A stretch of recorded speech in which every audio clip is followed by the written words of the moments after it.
So I'm sure you've heard this question. I've also heard it a lot when I became a Christian. I've had the question as well. I've had to ask a lot of people.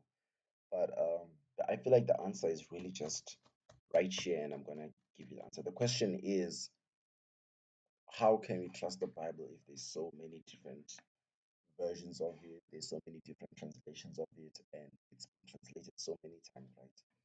The number one thing is you have to trust that God, the all powerful God, is able to keep his message intact.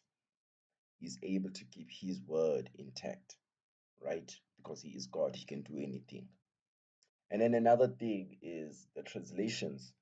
Even though there's a lot of different translations, there's a lot of different things. And yes, because the language is different, yes, the sentence how it is in Greek, it's not going to be the same as it is in English. That's just how languages work.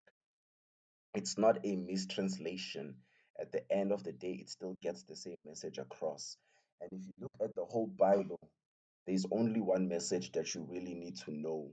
And then that should influence you. That should influence your Christian journey or your disciple journey. I don't like using the word Christian because it's been ruined a lot, but that's friends.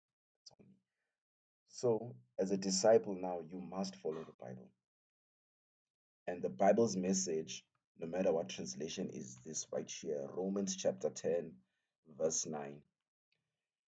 Because if you confess with your mouth that Jesus is Lord and believe in your heart that God raised him from the dead, you will be saved.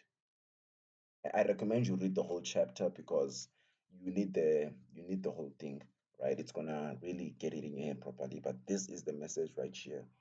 And it continues on to chapter 10, onto verse 10. For with the heart, for with the heart one believes and is justified, and with the mouth one confesses and is saved. So you genuinely have to believe it. There's no point in just saying it, Jesus is Lord, and I believe God raised him from the dead.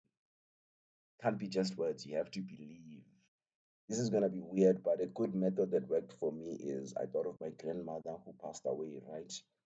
And I imagined if she was alive again, and then, like I tried to picture that in my head, and I tried to believe that, and but then I applied that context to Jesus, because Jesus actually did come back from the dead. So that joyness I felt thinking of what if my grandmother was alive again, I applied that same concept to Jesus to really hammer it into my head that Jesus Christ did die on that cross for my sins and he did rise again.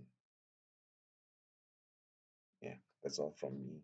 Go read the Bible. I recommend reading the whole of Romans. And if you're new to the Bible, I would suggest from chapter 6 until chapter 10.